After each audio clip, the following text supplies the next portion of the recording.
Welcome to another video. ये है black Lord के एपिसोड 170 का रिव्यू। तो जानते हैं कि क्या ब्लैक लॉर्ड का एपिसोड 170 यानी कि 170 में। तो उसकी शुरुआत में हम जाते हैं डेविल की दुनिया में, जहाँ से आज तक का डेविल आया है। तो डेविल अंडरवर्ल्ड में पैदा होते हैं और यहीं पे अपनी ज़िंदगी बिताकर मर जाते हैं, जहाँ पर आज तक का डेविल काफ़ी कमज़ोर हुआ करता था, जिसके वजह से उसको सब टॉर्चर किया करते थे, मतलब बस टाइम पास करने के लिए। और ऊपर की दीवार को देखकर कहा करते थे, अगर ये दीवार ना होती तो हम उस तरफ जाके इंसानों को टॉर्चर करते। तो यहाँ पर जो कमज़ोर होता है वो टॉर्चर होता है, और कमज़ोर अपने से कमज़ोर को टॉर्चर करता है, जहाँ ये साइकिल चलता ही रहता है। वैसे डेविल की दुनिया से ज़्यादा स्कूल का हाल लग रहा है।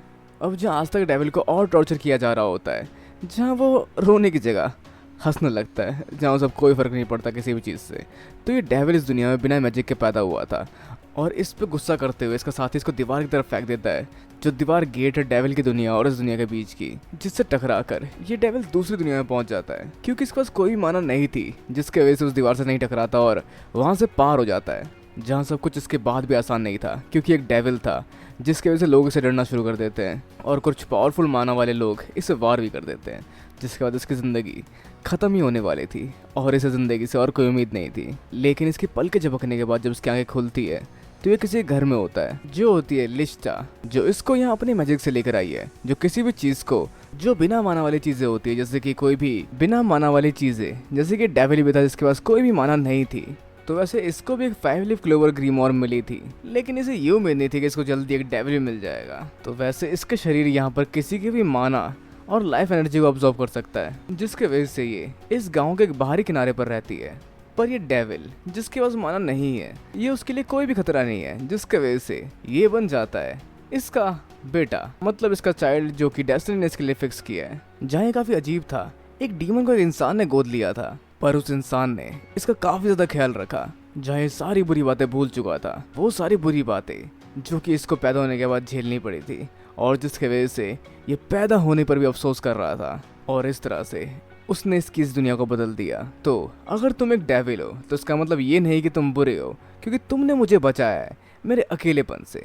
और तभी इसके ऊपर एक मैजिक का असर होने लग जाता है, जहाँ पर अंडरवर्ल्ड से इसको लूसीफर कांटेक्ट करने की कोशिश करता है, और इसके शरीर के थ्रू इंसानी दुनिया में आने की कोशिश करता है। लेकिन इसको ऐसा करने से रोकती है रीचता, जो बचाने की कोशिश करती है लीबे को, और इस बार वो फिर से अपने बच्चे को अपने से दूर नहीं जाना देना चाहती, जहाँ वैसे आस्था है शायद उसका बेटा, और ऑब्जॉर्व करना शुरू कर देती है लूसीफर के एक्स्ट्रा शक्तियों को। लेकिन तभी लूसीफर उसको अपने वार से जख्मी कर देता है, और तब भी वो हार नहीं मानती, और लीबे को बचाने में कामयाब हो जाती है लूसीफर के चंगुल से। और फिर वो अपने ग्रीमोर में सील कर देती है लीबे को, ताकि दोबारा लूसीफर जैसी कोई मुसीबत उसके ऊपर ना आ सके।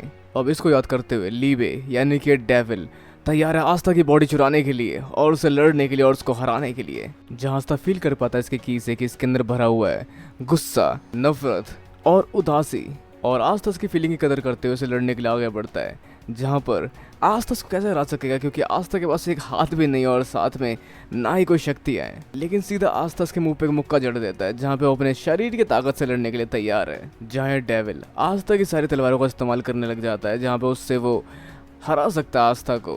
जहाँ चौथी तलवार यानी कैप्टन यामी की तलवार उसे बाहर निकल रही होती है, जिसको आस्था पकड़ लेता है। लेकिन फिर भी कैप्टन यामी कटाना का इस्तेमाल करते हुए आस्था इसके सारे वारों को काफी बेहतरीन तरीके से डोमिनेट कर रहा होता है। तो अब क्योंकि आस्था भले कितना पावरफुल क्यों ना हो, उसके पास कोई और मैजिकल शक्ति नहीं है, जिसके वजह से वो शायद नहीं हरा सकता बिल्कुल भी इस जीवन को। और इसके साथ हम बढ़ते हैं दिमाग में लीवे के, जहाँ इस 5 लीफ क्लोवर ग्रीमोर के अंदर कैद था, और यहाँ से निकलना उसके लिए काफी ज्यादा मुश्किल था। जहाँ उसने गुस्से में सभी को मारने की ठान ली थी, और सभी डेविल से नफरत करने लगा था। जिस बीच उसने शक्तियाँ पा ली, जो थी एंटी मैजिक शक्तियाँ, जो किसी भी मैजिक को नलीफाई कर सकती है। और उसने ठान लिया था कि अपनी शक्तियों से बदला लूंगा इन सभी लोगों से। और तभी वो 5 लीफ क्लोवर ग्रीमोर मिलती है आस्था को, और किस्मत से इसके पास भी कोई मैजिक नहीं थी।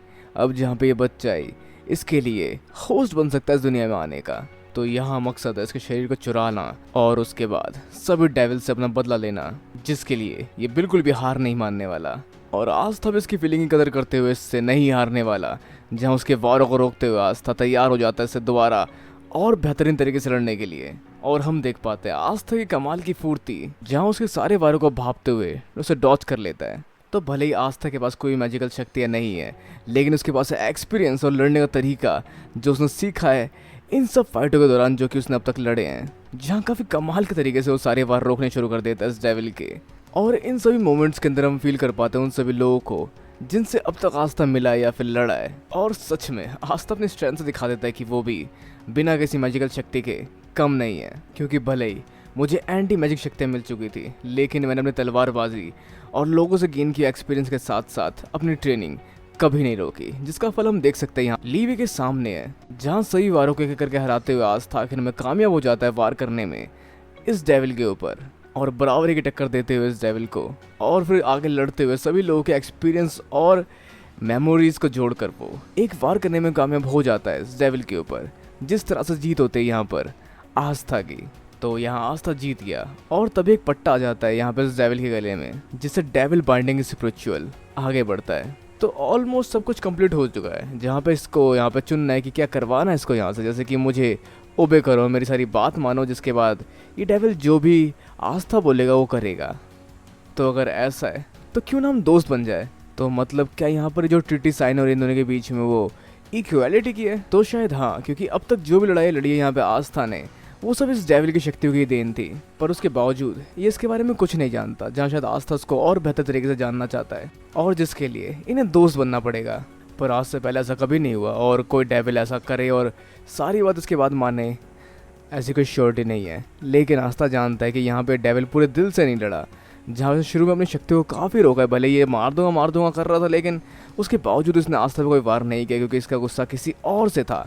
जहाँ से रियलिटी में 50-50% की पार्टनरशिप चाहता है इसके साथ। तो ये डेविल बाइंडिंग स्पिरिचुअल नहीं, डेविल बी फ्रेंड स्पिरिचुअल है, जहाँ पे ये कॉन्ट्रैक्ट साइन हो चुका है। और आस्था यहाँ पूछ लेता है इससे इसका नाम, जहाँ पे वो याद कर पाता है रिश्ता को, जिसने उसे सेम ही सवाल पूछा था। जहाँ वो समझ पा रहा है कि सच में शायद रीचता का ही बेटा है। और लीचता का दिया हुआ नाम, जो कि लीचता ने इसको दिया था, वो बताता है वो आस्था को, जो कि है ली वेई। और दोनों के हाथ में एक टैटू की तरह बन जाता है, जिससे शायद उन्होंने बराबरी के पार्टनर बन चुके हैं। और यहाँ पे आस्था का एक हाथ उसके पास वापस आ चुका है। तो अब भले आस्था ने कोई फैसला क्यों ना किया हो, ये उसकी मर्जी थी। तो अब इनके पास है सिर्फ 2 दिन ट्रेनिंग करने के लिए, ताकि ये लोग निकल सके कैप्टन यामी को बचाने के लिए। और साथ में बाकी के लोग भी एल्फ वाली जगह पर तैयार है एक ट्रेनिंग के लिए, जो शायद मुझे लग रहा है कि इन्हें हाइपरबोलिक टाइम चेंबर की तरह किसी जगह में ले जाया जाएगा। पर देखते हैं वहाँ क्या होता है। और इसके अलावा ब्लैक बुल्स वाले भी तैयार है लड़ने के लिए, क्योंकि वो करना चाहते हैं अपने लिमिट को सरपास, जहाँ हम जोरो और मैग्ना को भी देख पाते हैं। तो पता नहीं वो लोग क्या कर रहे होंगे। और इसके अलावा सारे कैप्टन को देख पाते हैं। और फिर लास्ट में देख पाते हैं यूनो को, जो कि ट्रेनिंग कर रहा है पहाड़ पे, जहाँ उसको मिलता है एक पार्टनर जो होता है फिंडल का भाई लैंग्रीज, जिसके साथ शायद यहाँ पे काफी इंप्रूव हो सकता है यूनो, क्योंकि यहाँ पर लैंग्रीज भी पहले से इवॉल्व हो चुका है। तो देखते हैं क्या होता है दोनों ट्रेनिंग का नतीजा, और इस सब के अलावा क्या और कर पाता है आस्था आगे।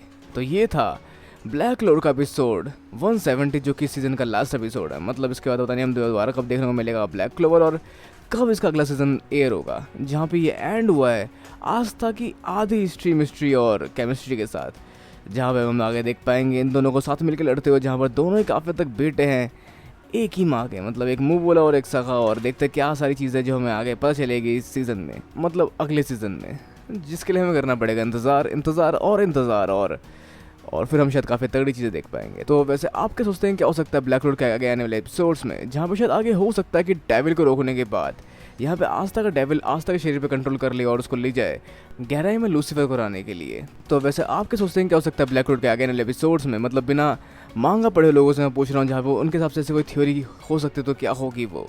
तो अपने विचार में नीचे कमेंट बॉक्स में बिल्कुल वीडियो को लाइक शेयर सब्सक्राइब करना भी बिल्कुल। हम लोग मिलते हैं अगली वीडियो में। Sayonara and have a nice day.